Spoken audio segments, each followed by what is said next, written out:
I'm Dan Wootton. Join me Monday to Thursday from 9 to 11 for the feistiest and most fun news debate on TV, where free speech reigns. I'll bring you a sharp take on the day's biggest stories, bombshell newsmaker interviews, and A-list guests. And I guarantee you, no spin, no bias, no censorship, and no reason to go to bed. That's Dan Wootton Tonight, Monday to Thursdays from 9 on GB News.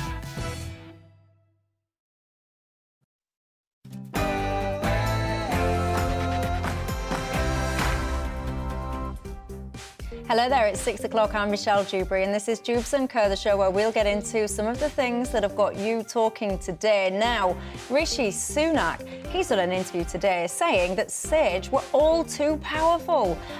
When we went through the debacle that were all the lockdowns, some of us were saying that at the time. He's pointing out that there were no real risk analysis in terms of the unintended consequences of lockdown. I say to that, you don't say. Still, though, many people accept what we're being told at face value without querying it.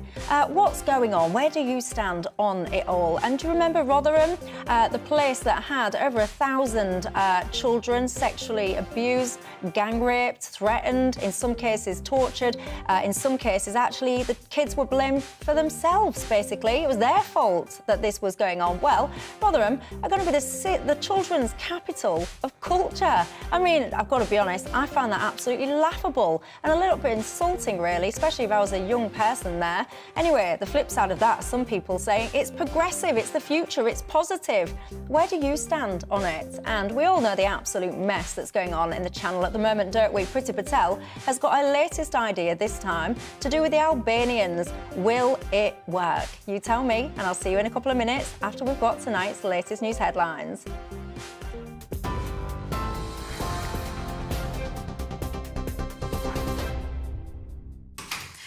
Thanks, Michelle. It's 6:01. I'm Tatiana Sanchez in the GB newsroom.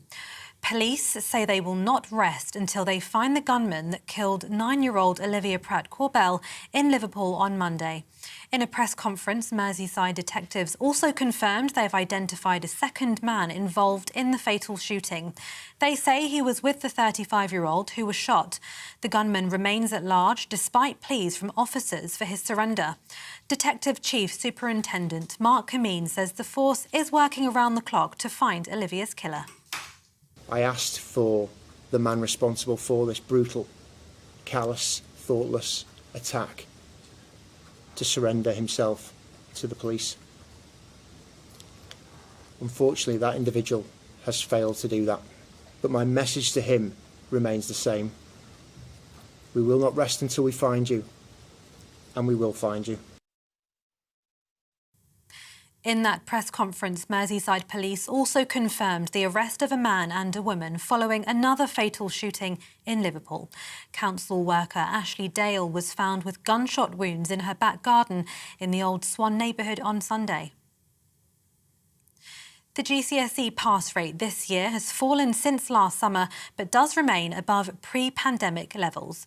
The number of top graders also down from last year, but higher than in 2019. Students across England, Wales and Northern Ireland are receiving their GCSE results today after sitting exams in person for the first time in 3 years. Foreign Secretary Liz Truss says she will look at doing more to help businesses with soaring energy costs if she becomes the next Prime Minister.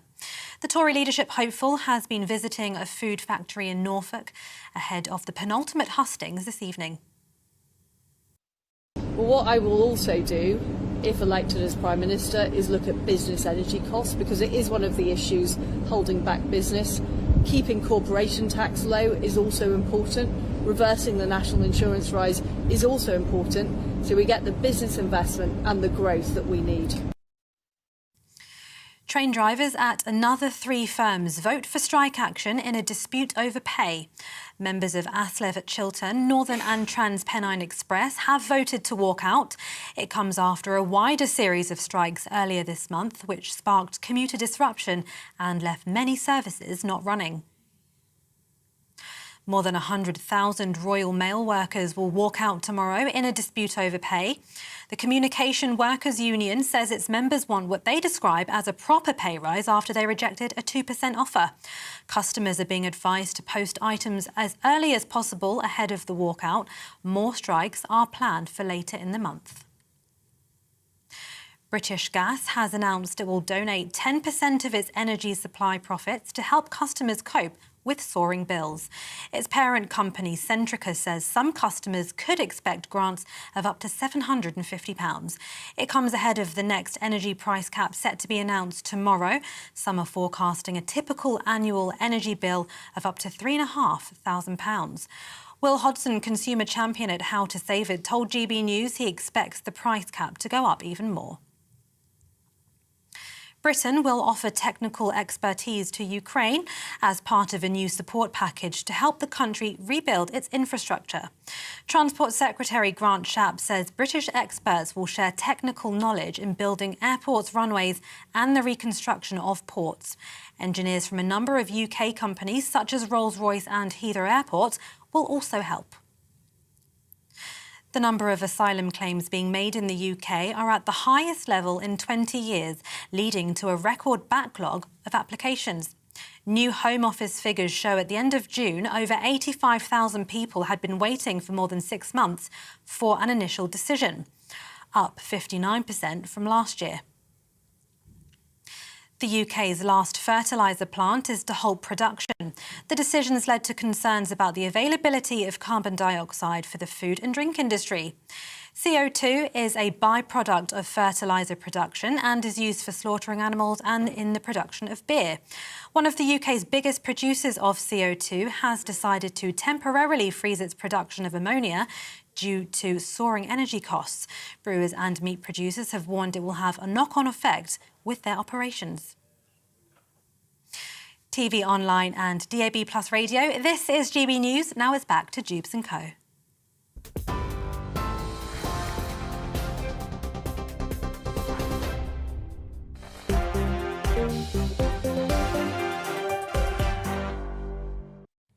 Thanks for that, Tatiana. Well, keeping me company until 7 o'clock tonight. We've got my panel, the Labour councillor Pamana Assad and the Conservative commentator Calvin Robinson. Father, Calvin, yes, since I last saw you, well, good evening to both of you. And you know the drill on Dewbs & Co, don't you? It's not just about us here, it's about you at home as well. What's on your mind tonight? Get in touch with me, gbviews@gbnews.uk is the email, or you can tweet me at gbnews or at Michelle Dewbs. Many of you getting in touch about what you've just been hearing there in the news headlines about little Olivia, the fact that still nobody has been arrested for that killing. Somebody somewhere, well, I say more than somebody, a few people will know who that person is. And I think shame on you. If you're sitting there, you know who's done this and you are not stepping up for whatever reasons. People come up with all kind of stupid reasons as to why they protect people who do things like this. None of them are valid. Whoever that person is, he deserves to be in prison for an incredibly long time. So if you know who that is, do the right thing. That's my message to you tonight. Alan, as well, you've been in contact tonight telling me that the clock on the screen was wrong. You got me at it. I was messaging people, mentioning it, and then you've just wrote straight back and said, actually, forget it. You just realised you were watching on catch-up, so you was late instead. So I hope you've caught up, and we realise it is 8 minutes past 6 tonight. Keep all your thoughts coming in. I want to talk to you about Rotherham, the UK children's capital. Is that a good thing or not? I also want to talk to you about Pretty's latest idea across the channel when it comes to the Albanians. But first of all, you know, this pandemic, I often say to myself, I hope I never need to discuss COVID again. And then I find myself having to discuss COVID again. This time, it's been in the news for a few reasons recently, hasn't it? One of the reasons is about the focus on the so-called excess death rates at the moment. Apparently, the excess deaths in this country are 1,000 a week higher than they should be. Apparently, the majority are not due to COVID. They're not the elderly. They're not the vulnerable. So what is going on? Joining me now, Jamie Jenkins, is an independent statistician who's been looking into that. Jamie, good evening to you. Very briefly, what is an excess death for those that don't know? Yeah, good evening, Michelle. Basically, excess deaths is where we can look at what actually is happening at the moment in a particular week and can kind of compare that to what you would expect if you looked at the pre-pandemic numbers. And actually, of the deaths that we're seeing at the moment, we are seeing about 1,000 above what the numbers were pre-pandemic. A bit of that is explained, actually, Michelle, by the fact that the population's ageing as we got more older people in the population than we had pre-pandemic overall. And then if you apply the actual death rates before the pandemic to the current population profile, that explains about a half of it. But there is still some excess that's going on across the country at the moment, Michelle. And if we look at taking COVID deaths out, because we know we've had recently the Omicron wave in the country, if we take all of those deaths out, we're actually seeing kind of deaths among the elderly below average, excluding the COVID deaths.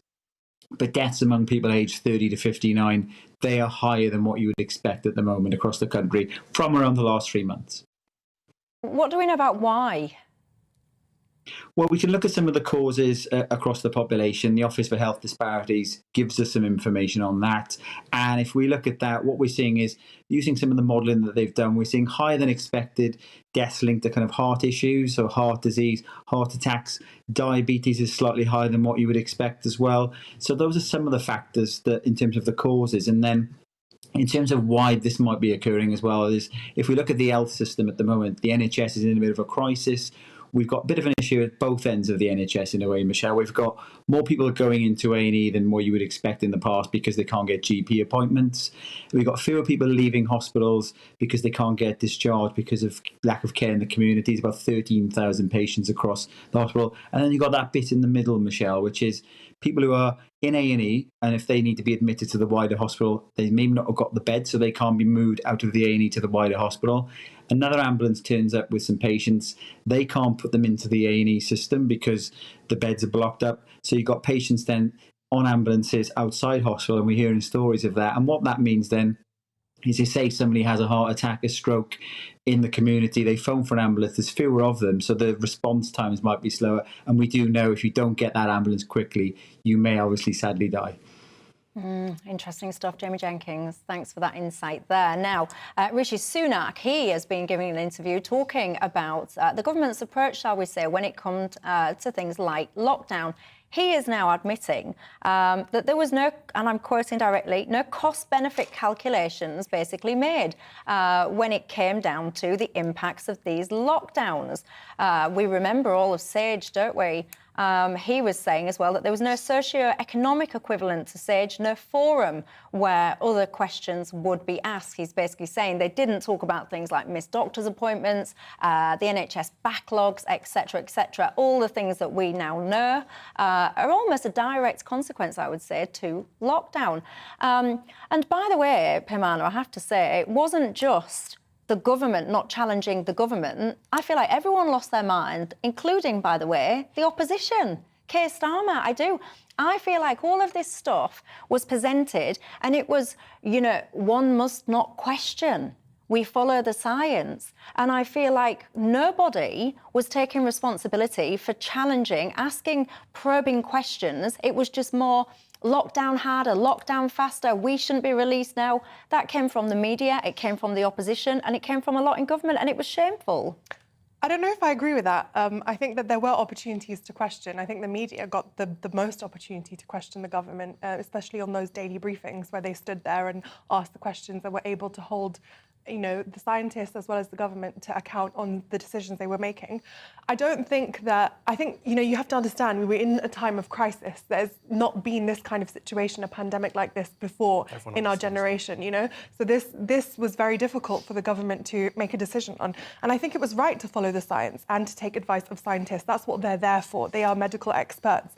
They understand the situation way better than any other person. But I do think that checks and balances are really important. I think the decision that was made at the time was the right one, and I think an oversight was made on the backlog that would have impacted the NHS because of those. Yeah, and it's all well and good following the science, so to speak, but the science only speak from one aspect of it, which is, I'm going to laser focus in on this one particular ailment to the exclusion of all else. And we don't operate in vacuums. We don't just have a situation where there's this one virus, let's all close our eyes and ignore absolutely everything else. And Keir Starmer in particular, I mean, I've got here the statement that he made on the 19th of July 2021, which was when basically most of the remaining restrictions were lifted. He was saying, and he's very proudly, he repeats repeatedly to the government, he says, wave one, more people died and more economic damage was done because the Prime Minister was too slow to act, so he would have locked us down quicker. He says wave two, he criticises the decision to delay the lockdown. Again, he would have done it much sooner. And he summarises by saying that lifting all these restrictions is reckless. He calls on the government to think again on their reckless plan before, he says, it is too late. Well, I think on the last one, obviously, Keir Starmer was proven wrong. It was the right decision to lift lockdown at the time that the government did, because it helped revive the economy, and also people, you know, acted in a sensible way. But I think his first 2 points are correct. We should have locked down earlier. That way we could have lifted lockdown much earlier, and we could have got a hold of the virus much more earlier, and people would have actually survived. You don't know that. Well, I do. I think. How do you know that if we'd have gone into lockdown a week earlier, one, we didn't. We allowed lived? people to continue to come into the UK, where other countries had actually banned, you know, inward flights into their countries and enforced quarantine. We didn't do that. They had also put out PPE equipment to all NHS. We didn't do that. We did. There's lots of things that we didn't do in the time frame that we should have done it. Yeah, I'm not sure. And if we had acted faster, I think we would have saved lives earlier. I understand. And we could have lifted lockdown much earlier. Well, I don't know. I don't know about some of that, because I'm not sure some of the evidence stacks up with that. So all about the global travel restrictions and stuff, it sounds sensible, but I'm not sure there's much evidence that actually those restrictions did stop spreads. I mean, look COVID. at New Zealand. At the first time that they locked down, they were able to control the virus. They didn't have the virus in there. New Zealand. Well, now is a different case. But I'm saying that then, if we're talking about the past, let's look at them then.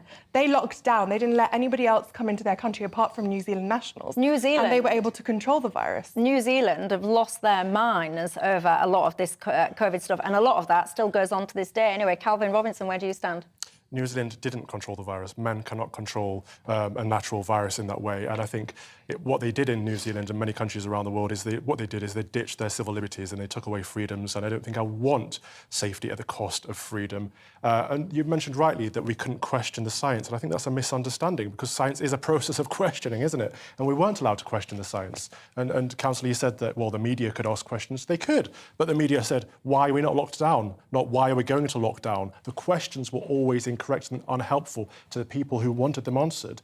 And yes, we do know how to handle a crisis. It's fair enough saying, but this was a national emergency, blah, blah, blah. We do know how to handle it. But the rule book, the playbook, was thrown out the window the moment the virus took a hit in the country. Yeah, and I'll tell you one of the other things. Jamie was just alluding to it there. Things like when he's talking about you've got backlogs. And one of the reasons, you've got a lot of people in hospitals that can't be discharged. They don't need to be in hospitals. They're well enough to be out into the community. They can't go into the community because there's a shortage of carers to look after them. Why is there a shortage of carers? Well, one of the reasons is because of these stupid vaccine mandates that were enforced on that sector. You lost about 40,000 care workers from that sector. And now we find ourselves... Yeah, but then we find ourselves now scratching our heads going, oh, look, why have we got all of these backlogs in the hospitals? And the thing that frustrates me about a lot of this is because when anyone tried to call out some of this stuff, you will remember, we're absolutely vilified for it. And it's 100% negligence. When in a time when you absolutely need more carers than ever, to dismiss carers and for a case of not having personal medical autonomy is wrong. It's impeding on their will. And for Rishi Sunak to say, well, we didn't question this, we didn't look into the big picture, it's collective responsibility. He cannot blame the previous Prime Minister if he wants to become the new Prime Minister, because he was in the cabinet at the time. He has to take responsibility for part of this. Yeah, and that's one of the challenges for me, one of the frustrations for me, Pimana, because I don't think enough people are sitting there and actually saying, you know, hands up, I think maybe we've got some of this wrong.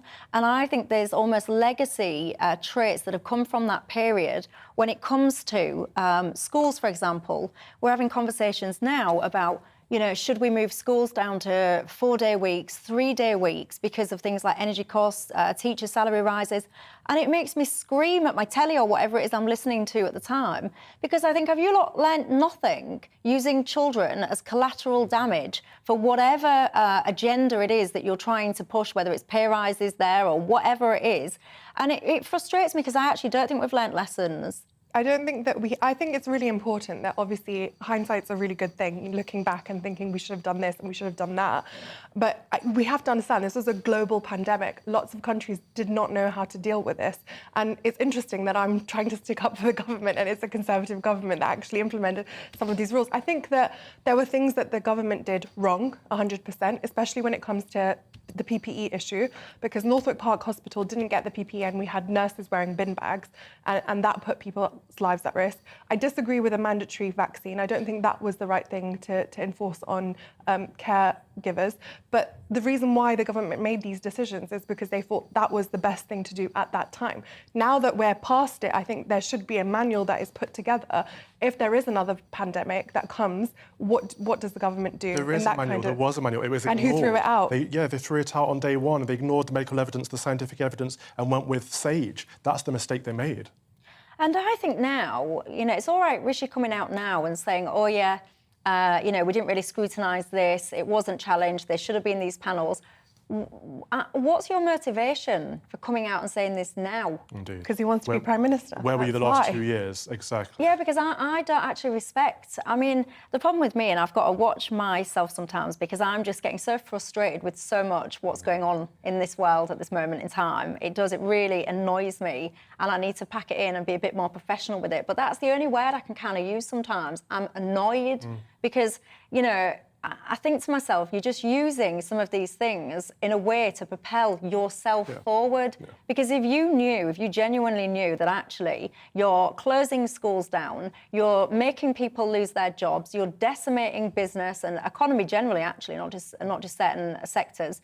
If you knew that was all being done with a lack of consideration, you had a duty to stand up properly. You could have created your own platforms. You had a duty to stand up properly. And doing it now because you want to get your own new job, I don't respect it. No, it's selfish ambition. People lost their livelihoods. People lost their lives. People died on their own without being able to hold the hand of a loved one. People didn't get diagnosed for cancer, diabetes, etc., or got misdiagnosed. And people still cannot see their GPs to this day. And all of this is under his government.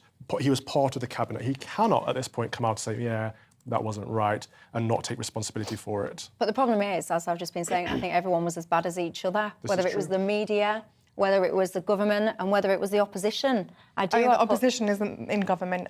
We're supposed to provide opposition and different ideas. If only they did provide opposition, that would have been fantastic. It was a global national crisis, and we had to provide. We had to be able because none of us realised that it was a national crisis. Have unity at that point because it was a crisis. No.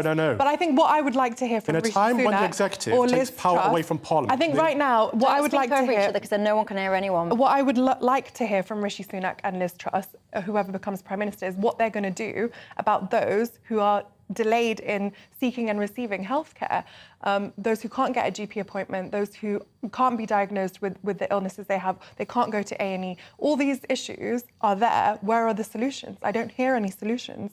I just hear all the things that went wrong in the past. But let's move forward and try and fix this, because people have died because they haven't been able to get the healthcare that they need. They haven't had an ambulance come on time, or they haven't been diagnosed with the heart disease that they have. I had an aunt who was down for heart surgery. She died in May. The day after her death, a letter came from the NHS and said that she's supposed to get heart surgery now, and that's due to NHS backlog. What I want to hear from Rishi Sunak and Liz Truss is how are they going to make sure that does not happen to another family? OK, so in answer to that, thank you for the monologue. In answer to that is that... You don't need to be rude. The Labour you can be civil about... You don't need to be rude. You can be civil. I just let you talk for 5 minutes. No, but you don't... Excuse me, pack it in. It's only 23 minutes past 6. We're not starting falling out yet. Go on. If we're looking at solutions, what we need is a strong opposition that is going to do that job of holding the government to opposition. And it's easy to say, yes, it was a national crisis. We all understand that. It's patronising to say it over and over. And we all understand that... Don't interrupt him. He didn't interrupt you. He did. Go on. I let you ramble for 5 minutes. Oh my God, ramble? I mean, yours was rambling. Pack it in. Seriously. Calvin, go on. OK, so what we need, when the government says actually the executive is going to take power away from Parliament and make decisions itself in the cabinet or in a small sub-cabinet, removing parliamentary democracy, removing accountability, what we need in those times, that is a national emergency. That is when the opposition should say, no, you're overreaching, you're taking power away from Parliament, you're taking power away from democracy, and it's not OK, you need to be held accountable. And they didn't do that, and they said harder, longer, please, and it was sadomasochistic, and it is what is led us to the No, they didn't. They lobbied for more PPE at the right time. They asked for a lockdown way before that government actually did lockdown. So there are parts that the opposition played their part, and where the government needed support, it gave it support because guess what? We were in a national crisis, and that is what is expected of an opposition party. I don't understand how that's an argument for anything. We were in a national crisis. It's something that we all... Because you're supposed to provide unity in a time of crisis. I don't know how you don't understand that. Governments still need accountability. Yeah, and that's what the Labour Party provided at the time. Hang on, by the way, because I just want to bring my viewers in, yes, you need unity, but not blind unity. And it wasn't blind unity, though. If I said to you, or, you know, we're going to do whatever, you wouldn't just go, oh, yeah, let's be unified. As an opposition, your very reason for being is to challenge thinking. And you can challenge thinking. You can be robust without necessarily dividing. And I just think it's actually absolutely shameful. Dr. Cook has been in touch saying, I'm so fed up of all of these experts, he's saying, or I think the point that you're making, Dr. Cook, is people acting like experts when they're not. You're saying that woman who thinks she knows what should have been done has not got a clue how serious the situation was. I think you mean me. She's not got a clue how serious the situation was. I love your show, but I hate the lunacy of uneducated thoughts. Dr. Cook, I would say back to that, it's not lunacy to actually say that if you're going to have a public health policy that focuses only in on one ailment, it's not lunacy to suggest that actually you should look at the impacts, the broader impacts of what that would be, as we are all now seeing and feeling those impacts. Steve says, Michelle, whilst the country clapped the NHS, my wife was denied her chemotherapy. I am the angriest man in the world right now when I hear about these latest facts, statistics, and the lack of any challenge. There you go. That's some of your thoughts. Keep them coming in. I'm going to take a quick break. When I come back, speaking of lunacy, some might say, I want to talk about the fact that Rotherham wants to call itself the children's capital of culture. Just a little brief reminder, if you've been asleep for the last few months, Rotherham was, of course, the place that almost... Join my show Farage, 7 p.m. till 8 p.m. Monday through Thursday, and there you will get opinion, analysis, debate, and I'll cover stories that nobody else dares to touch. You've been cancelled. Join the club. Oh my goodness me! And then for the last 15 minutes, talking pints. We're over a drink. We have a civilised conversation with someone. We very often disagree, but we do it in a grown-up way. Come and join me on Farage.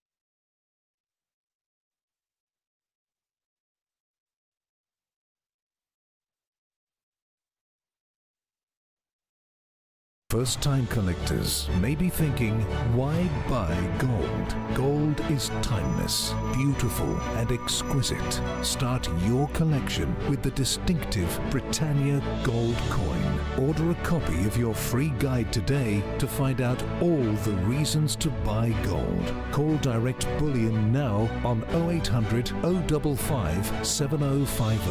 For physical gold you can hold. Ooh, the tailors need to choose a builder. Let's see how they'll do it.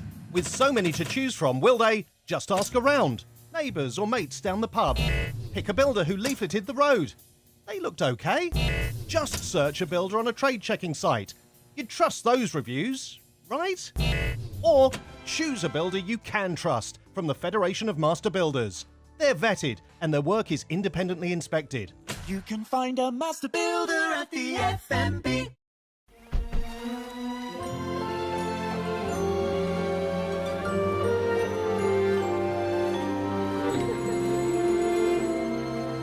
If everything rage and the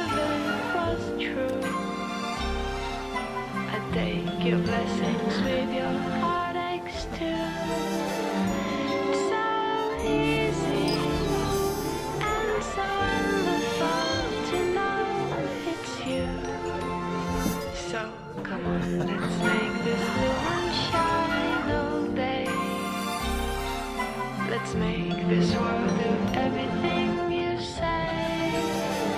It's so easy and so wonderful. Create your perfect diamond engagement ring.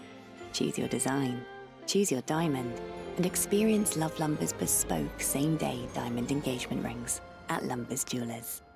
Join my show Farage, 7 p.m. till 8 p.m. Monday through Thursday, and there you will get opinion, analysis, debate, and I'll cover stories that nobody else dares to touch.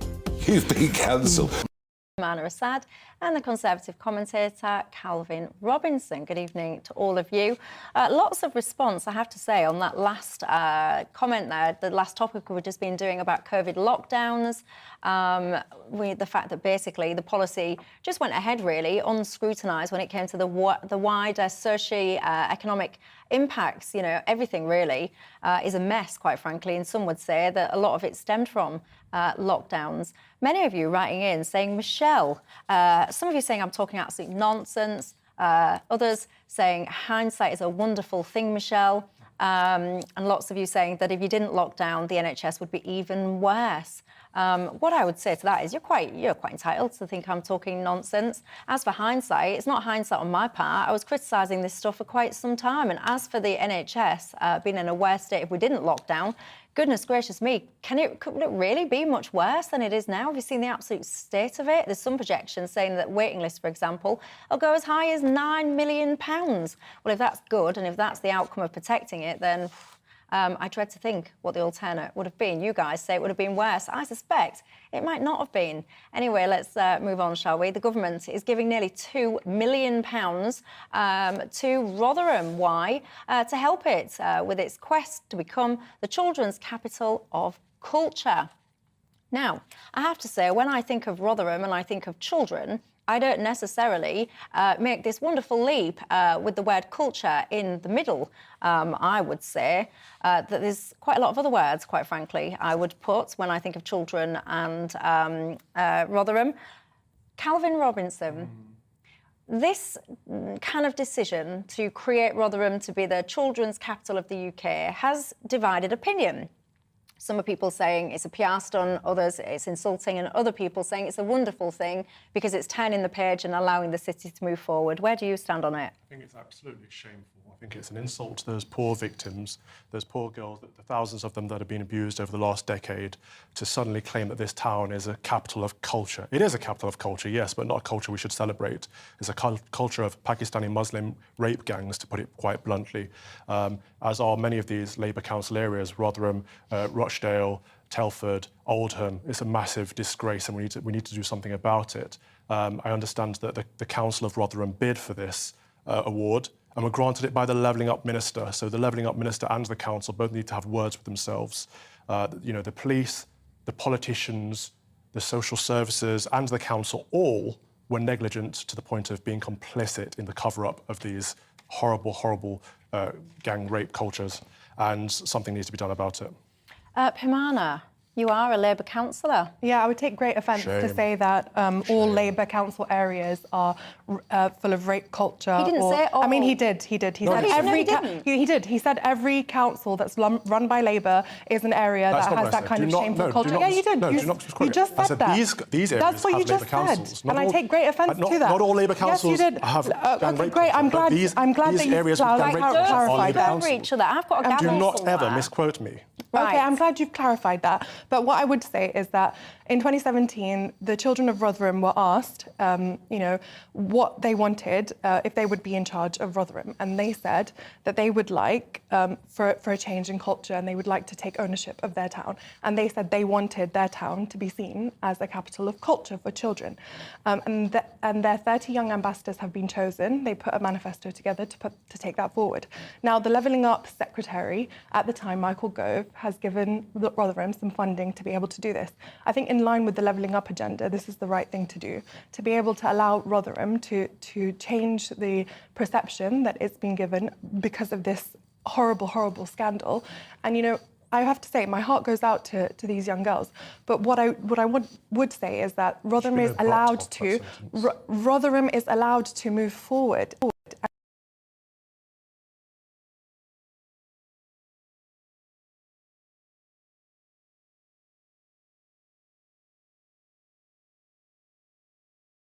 If I'm correct on this thing, one of the programmes that has been created for them as part of this is a question where they've been asked, who has power over you and what do you want to say to them?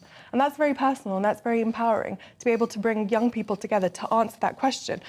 Young people who've obviously been impacted by this, not if directly, but indirectly, by seeing their town being splashed over on the newspapers and this scandal being there. So obviously they want to take ownership of their area. But don't you think it's gone a little bit from the sublime to the ridiculous? One minute you've got like over 1,000 odd children that have been really quite horrendously abused, groomed, whatever words we want to apply to it.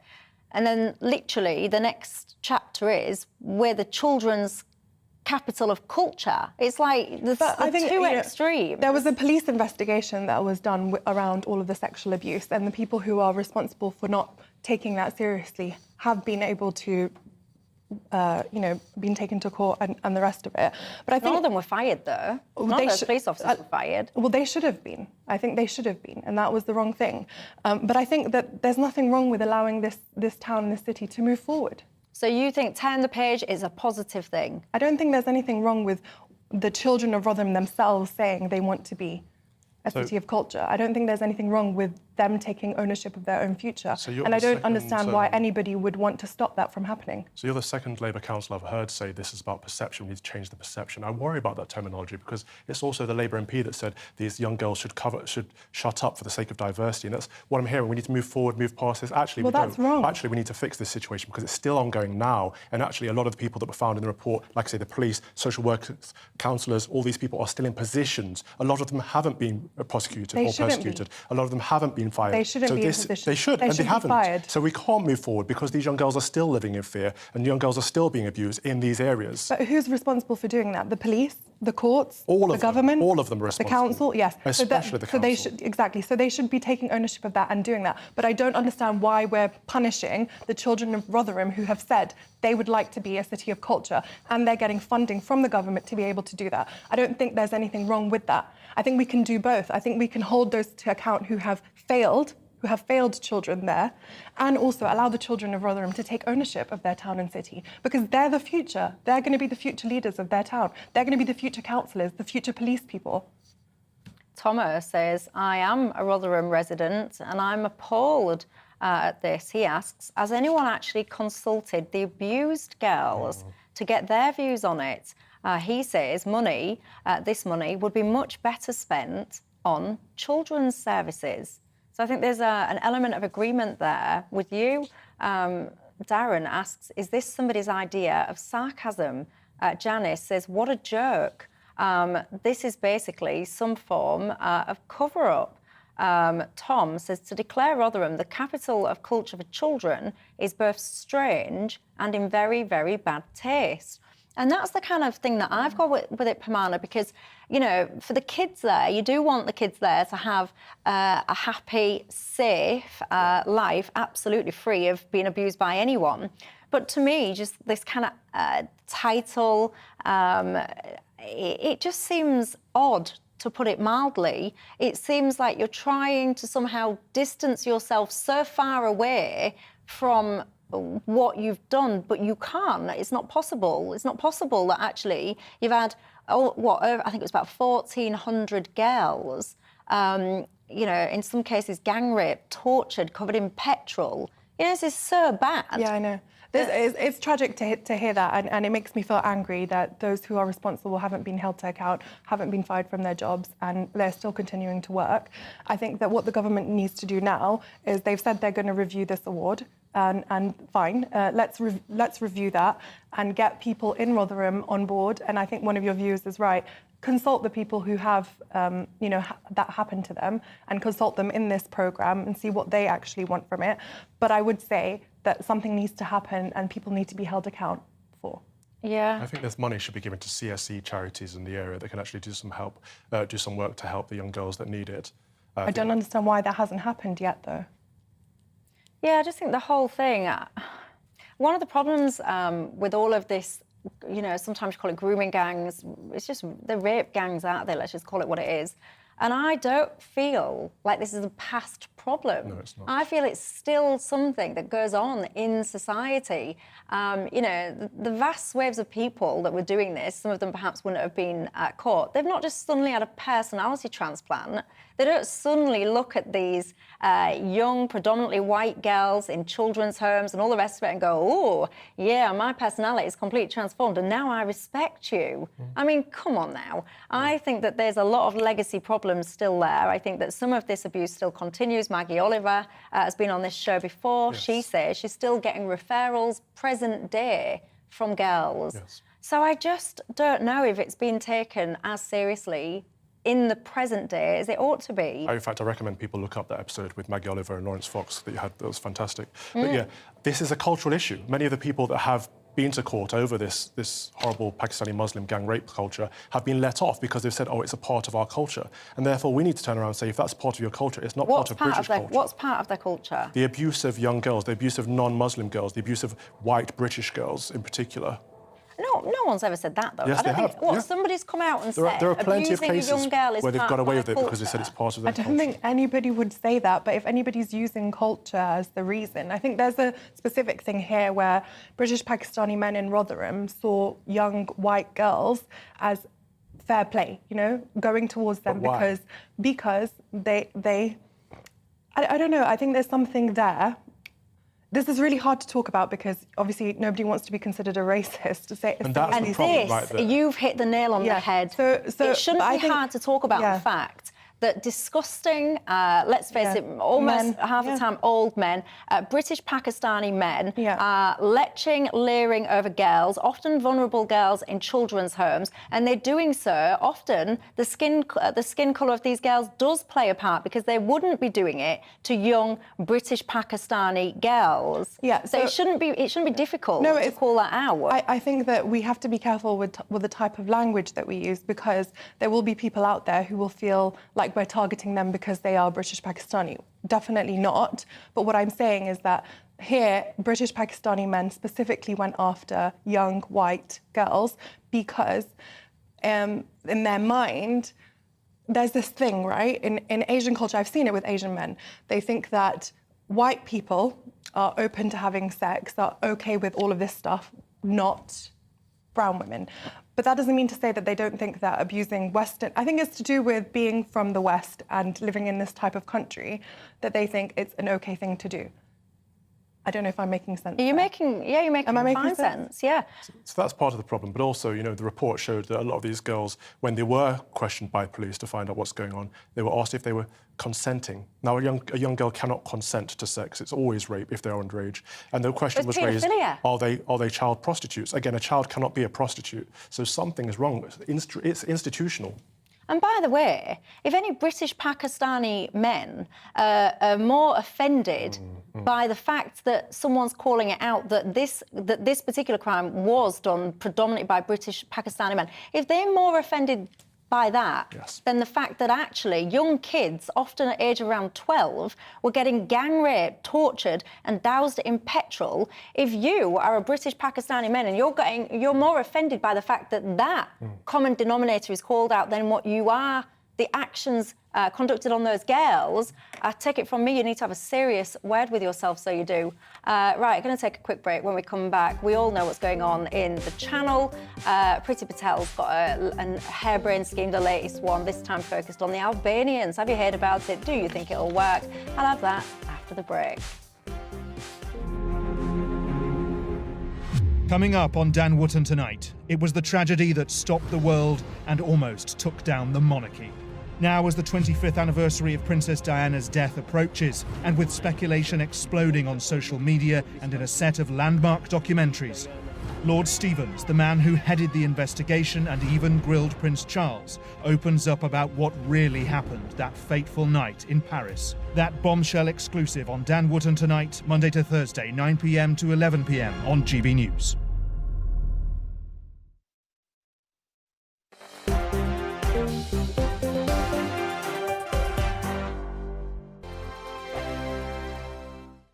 Join my show Farage, 7 p.m. till 8 p.m. Monday through Thursday, and there you will get opinion, analysis, debate, and I'll cover stories that nobody else dares to touch. You've been cancelled. Join the club. Oh my goodness me. And then for the last 15 minutes, talking pints. We're over a drink. We have a civilised conversation with someone. We very often disagree, but we do it in a grown-up way. Come and join me on Farage.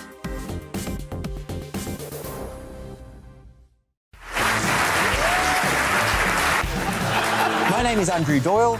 Join me every Sunday evening at 7 p.m. for Free Speech Nation. This is a show where we address current affairs and news stories of the week with the help of two wonderful comedian panellists. I brought in comics because I want to give it a lighter edge, and also they work for less. See you there.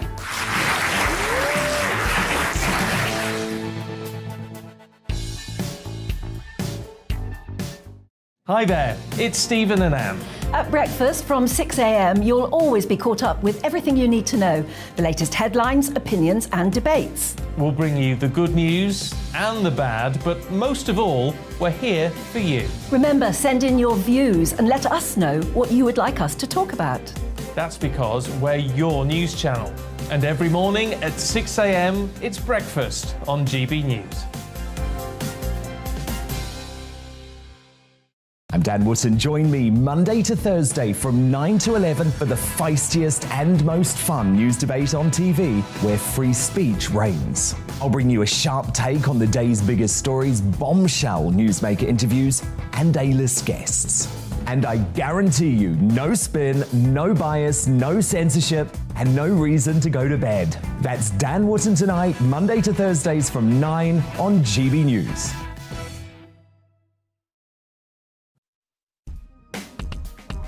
I'm back for this week's Friday night feast, and of course, you know me, I had to come back with a bang, didn't I? This week's challenge was one of the most terrifying and deadly yet. You can catch the full video on this week's episode between 7 till 9 p.m. I didn't just want to ease you into the weekend, no, I wanted to drag you into it kicking and screaming. It's the return of Patrick Christie's on Friday Night Feast, 7 p.m. I'll see you there.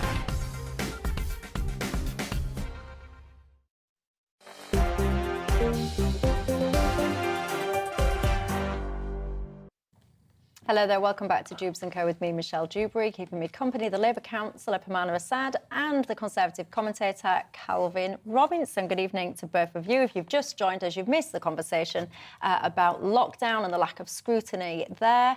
And we were just touching on the whole kind of grooming gang situation, Rotherham being the UK children's capital of culture. I mean, what do you think to that? Linda says, it's very bad taste. How on earth can it be defended? Colin says, many of these councillors that oversaw some of this should not be removed from their job simply. They should be imprisoned. Pat says, how can Rotherham move forward until the people who allowed all of this abuse are punished? The councillors, the social workers, the police, basically, he or she says, you know, until everybody has been held to account, only then can the city move forward, not by just applying this label that you're now the children's capital of culture. Anyway, let me know your thoughts on all of that. But for now, let's move on. We all know by now, don't we, that there's absolute carnage occurring over the channel on a daily basis. You know, I'm not sure there's anyone in the land that would actually think, well, what's going on is okay. So if we all know it's wrong, what do we do about it? We go around in circles all the time on this. People have all of these different ideas. Quite frankly, none of them ever make a difference. None of them ever are effective, and hardly any of them even get off the ground, by the way, because lawyers step in and block them in the meantime. Today's latest plan focuses on the Albanian migrants. About 60%, I think it is, of the recent crossings have been Albanians. Priti Patel basically has come up with a plan now. It's got a few different sides to it, one of which, for example, is about having Albanian law enforcers involved to help speed up removals of the Albanians that don't pass the required situation, the tests, the asylum process. Calvin Robinson. Hello. Is this going to work? It could work, and I think it's a good idea. Will it You work? could have just paused at your laugh there, because that's probably what a lot of people think about. I mean, I do like Priti Patel, but have any of her policies ever worked? Bless her. I don't know if it's that she's incompetent or that the civil service block every move she makes, but if this does work, it would be great, because true asylum seekers do not shop around. They land in a safe country, they seek safe haven in that safe country. You don't look for a different country and get to a safe country, go all the way through the EU and jump across the water to the UK. It doesn't work like that. But anyway, Albania was approved entry to the EU only 2 years ago, so it's not really a country what I would expect people to be fleeing from. I think, if you ask me, I think there's just too much playing the system now. I do. I can't help it. I know that I'm supposed to feel that everyone's vulnerable and all this and all that, and I'm sorry, Pamana, I don't. I just think that I look and I just think so many of these people now, you're just taking the Michael, you're playing the system, and it's just been allowed to continue. Is this latest plan one of the answers to it? Well, I don't think that this is the answer. I don't think that this is going to work. And international law states you do not have to seek asylum in the first safe country that you go to. So you're allowed to pass through a safe country and go to the destination that you wish to seek asylum at. This specifically focuses on Albanian migrants. Albania is considered by Amnesty International and Human Rights Watch to have deteriorating human rights violations within the country against women in terms of sex trafficking, in terms of the human rights against civil society leaders, the judiciary not being fair and trustworthy. And so alongside a very poor country, it's a poor country, we have to admit that. Although it has accession to the EU, it's not now fully an EU member. And so we see Albanians crossing through Europe to France to try and get on these boats. They're paying people to get them onto the boats to come into the UK. Half of Albanians that come to the UK on small boats, their asylum application is accepted by the Home Office. But why? Why do you think Because of that those is? those human rights issues that I outlined in Albania, because of those issues. That's why half of their asylum applications are accepted. Because But let once me they've ask you been through the this. entire process and their case has been heard, the Home Office has said, it's not safe for us to deport you or reject your asylum application to take you back to So Albania. let me ask you this. How truthful do you think people are when they're giving information for their asylum policy, their asylum application? Well, how truthful do I think? I mean, it's not for me to judge what Well, one I'll judge. individual I don't think they're person being is truthful saying, at all. because I haven't looked at a specific case to see the details. I think that is up to the Home Office to decide and go through the due process of collecting the evidence and understanding whether what they're saying is true. And people sometimes do have the documentation and the evidence that they can show the reason why they're trying to seek asylum in the UK. But what I don't want us to do is to put all asylum seekers and refugees into this box of criminality, because seeking asylum is not a crime. Seeking it illegally is. Or coming on a boat. Yeah. That's the only reason. The reason why they come on a boat is because they don't have any other legal or safe routes to do so, because applying for a visa is really difficult. Well, the issue I have is if over half of their claims are granted, that would account for why our immigration numbers are soaring. We are taking on more than we can cope with. We are over capacity. In the years between 2005 and 2020, we took on average less than 7,000 refugees per year. Over the last year, we've taken on 230,000. Yeah, and you know why that is? Why? That's a capacity Because we last can't year we handle. evacuated 15... Lots of different reasons, Afghans, absolutely. yeah. But it's a Hang number on, we can't sustain it. Our hospitals can't sustain it. Our schools can't maintain it. We are plummeting because of this, so we need to do something about it. Well, 12 years of Conservative cuts have obviously impacted local services across the country. I know, as the local councillor, I've seen what's happened to my council and the decline in funding that the government gives us each and every year to try and help schools, to try and help hospitals, try and all of these things. That can be done. The government can insert money into these different institutions.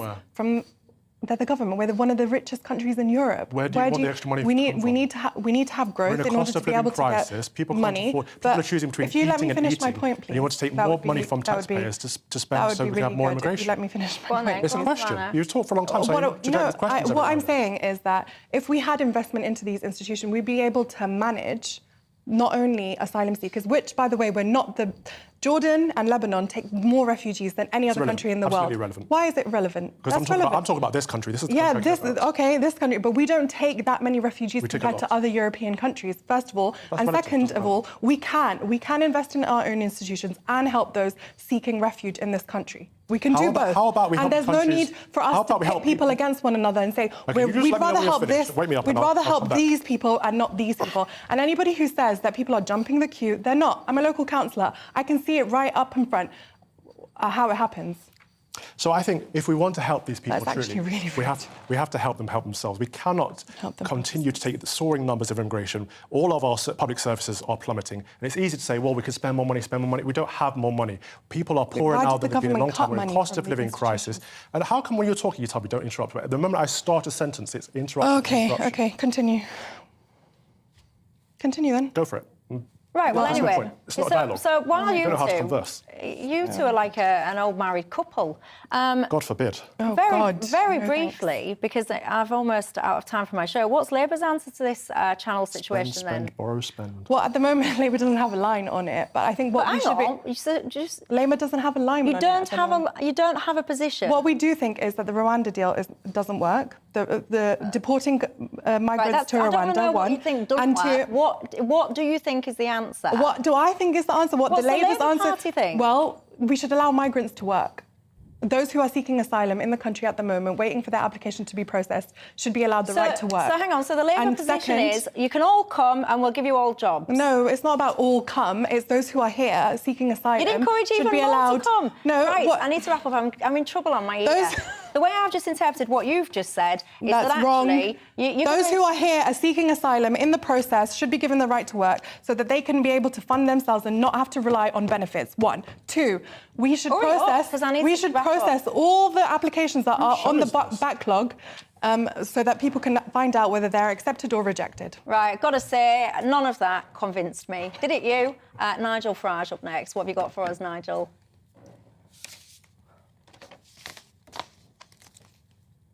Nigel? And hundreds of There you Albanians. are. Hello. Gotcha. Well, once again today, the English Channel is rammed. There are hundreds of Albanians coming every single day at the moment. But Priti Patel has got a plan, yet another cunning plan, and we'll debate, will her plan to deport large numbers of Albanians quickly, will it actually work? That is my big debate tonight. But before all of that, let's get the all-important weather. Hi there and welcome to the latest forecast. I'm Aidan McGivern from the Met Office. Clearer for many and feeling cooler as well overnight and into tomorrow.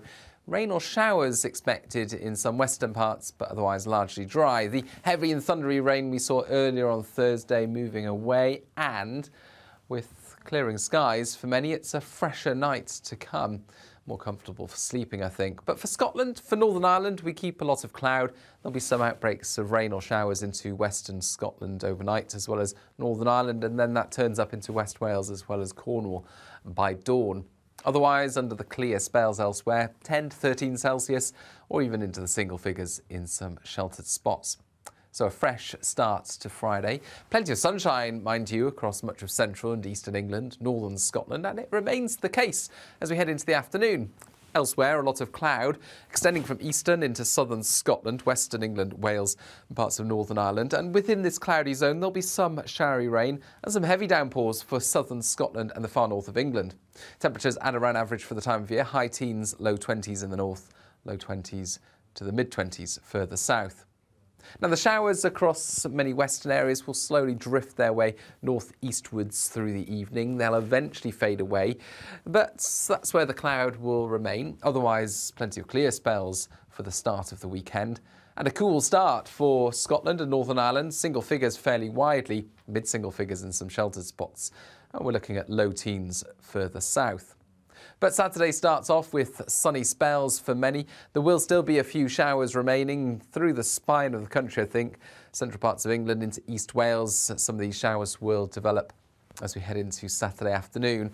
But away from the showers, there'll still be some sunny spells, increasingly so through Sunday and Monday, and it'll feel warm in that sunshine.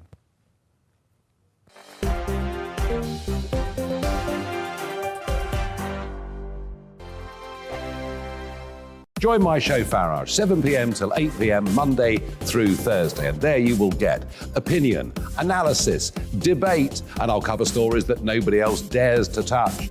You've been cancelled. Join the club.